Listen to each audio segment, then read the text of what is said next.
Well, you didn't really expect Hillary Clinton to go away, did you? Well, she didn't, and today she delivered a commencement address at Wellesley College, where she went. Surprisingly, she gave the address herself rather than sending John Podesta to give it for her. Oops, sorry, a little election night joke. What she said may be as well as it might be considered a preview for her next run for something. Watch. We were furious about the past presidential election of a man whose presidency would eventually end in disgrace with his impeachment for obstruction of justice. After firing the person running the investigation into him at the Department of Justice. Well, of course, the other cable stations love it so much that almost none of them have corrected Hillary Clinton by pointing out that, contrary to her claim, Nixon was never actually impeached for obstruction of justice. Perhaps she confused him with her husband, who was, but that was not her only shot at Trump.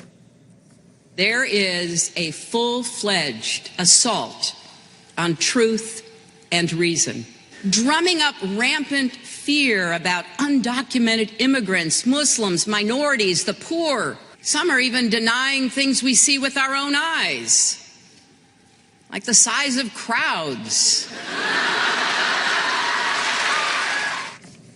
Meanwhile, the former candidate also gave an interview to New York Magazine, conducted by fawning abortion activist Rebecca Traister. Whoa, what a puff piece it was. But interesting, throughout the whole thing, Clinton never says word one about her own culpability for losing the campaign. Instead, she spread the blame elsewhere. At one point, she says, quote, "What I was doing was working. I would have won had I not been subjected to the unprecedented attacks by Comey and the Russians, aided and abetted by the suppression of the vote, particularly in Wisconsin." That's right, she didn't visit Wisconsin once during the general election, but her poor showing there was because of voter suppression, the Russians, and Jim Comey, also sexism. She also makes the bold, and by that we mean deranged, claim that, quote, "We're up against an even greater domination of the media by the right." Because, you know, you've noticed that recently. Really, the press is dominated by the right. It's unbelievable. They control everything. Are you ready for Hillary to run again? Will she have anyone left to blame by the time that campaign is over? Crystal Ball may know. She's a Democratic strategist and former congressional candidate, and she joins us tonight. Crystal Ball, thanks for coming on. I was sympathetic to Hillary, kind of. I'm always sympathetic to people who lose and are humiliated, until I read this piece in New York Magazine, which is like deranged. And in it, she blames, quote, voter suppression for losing a state that she never bothered to visit. I don't know any Democrats who believe that's true. Why would she say something like that? Well, I think she has definitely been trying to explain her loss, and she says things like, "I take responsibility," but then she also does want to shift the blame to things like voter suppression and James Comey and the Russians. So, I mean, I actually agree with you a lot on this, Tucker. I do think that it's possible to say, look, maybe if Jim Comey handles things differently at the end of the campaign, maybe things do go a different way. But ultimately, Donald Trump did not run an amazing campaign. He was not an amazing candidate. He was highly polarizing, and when Election Day came, a majority of Americans were saying he's unfit for the presidency.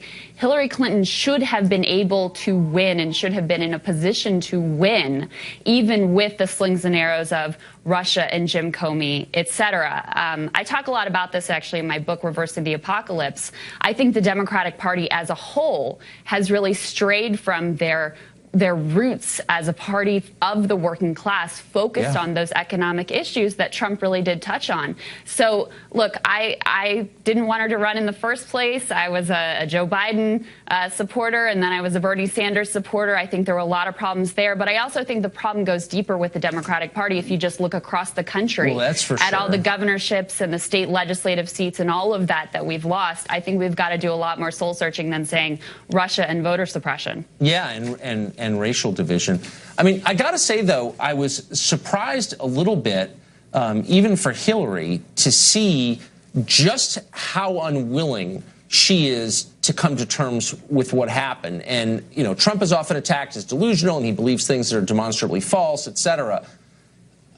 Hillary certainly does, based on this interview. I mean, if she believes the things that she says this, for example, "I have a lot of sympathy for voters in a lot of places I didn't win because I can see how hard it was." She's saying that because she's spending her time, she says, looking at Google algorithms that show where people search for WikiLeaks. And people who read the WikiLeaks dump were so hoodwinked, she feels sad for them. I mean, that's crazy. The WikiLeaks dump was real. I mean, whatever you think of the dump, like, a normal person wouldn't say something like that. Do you think? Well, I've never lost a presidential race, so I, like you, have a lot of sympathy. I have lost a congressional race, but I, like you, have a lot of sympathy for what that must be like, and especially when, obviously, she's spent many years preparing, many years thinking about this, 2 bites at the apple, et cetera, et cetera. But ultimately, to me, the problems with the party go so much further than Hillary Clinton. In a way, she's sort of the symptom of the problems of the party, that we would think she would be the best candidate for this moment, when people are looking at the future and saying, when are my wages going to rise? What does the future look like for my kiddos? And so we've got to have people who can speak credibly to that experience and don't have all this baggage of, you know, 6-figure Wall Street speeches and sitting on the board of Walmart and all of those things from her past. We really need new leaders and new faces. No, I think that's an entirely fair point. A healthy party would never have nominated her or allowed itself to be bulldozed by the Clinton cartel. So I want to get back to the Comey thing. The one thing I kind of agreed with in her complaints is that Comey hurt her. I mean, I think that's just true. I'm not saying that for partisan reasons, obviously, but he went and said she'd committed some wrongdoing but wouldn't specify what it was. I felt it was unfair at the time. And she's mad about it. I get it. But then she's also mad that Trump fired this guy who behaved in an out-of-control way. How can you think Comey was doing things no FBI director ought to do and that he should keep his job? I don't understand it. Well, he shouldn't have kept his job at the time, and what he did was completely out of bounds and definitely did hurt her. And he has himself expressed that he did not want to put his finger on the scale in a partisan way. But by the time that President Trump decided to fire him, he was then in the middle of investigation. If you were going to get rid of him, then get rid of him right out of the gates. Not when he's already into this investigation, and not after, by the way, that you've said you want his loyalty, and also, by the way, maybe lay off of Michael Flynn. I mean, that's what makes it inappropriate. I half agree with you that the president should have canned him day one. It was obvious to everyone watching there was something weird about Jim Comey. He would get up his high horse and couldn't dismount. But if he's bad for the country in January, he's bad for the country in April and May. So, like, why can't Democrats just celebrate the removal of a crummy FBI director? It seems pretty simple. I wish it was that simple, Tucker. I really do. But when you're in the middle of an investigation involving the president and his campaign, you can't help but feel that this was an effort to put pressure on the organization, to pressure Jim Comey. There's just a lot of questions around the way that firing happened. It certainly didn't work, whatever the intent. Crystal, thanks for joining us tonight. I appreciate it. Always great to see you, Tucker.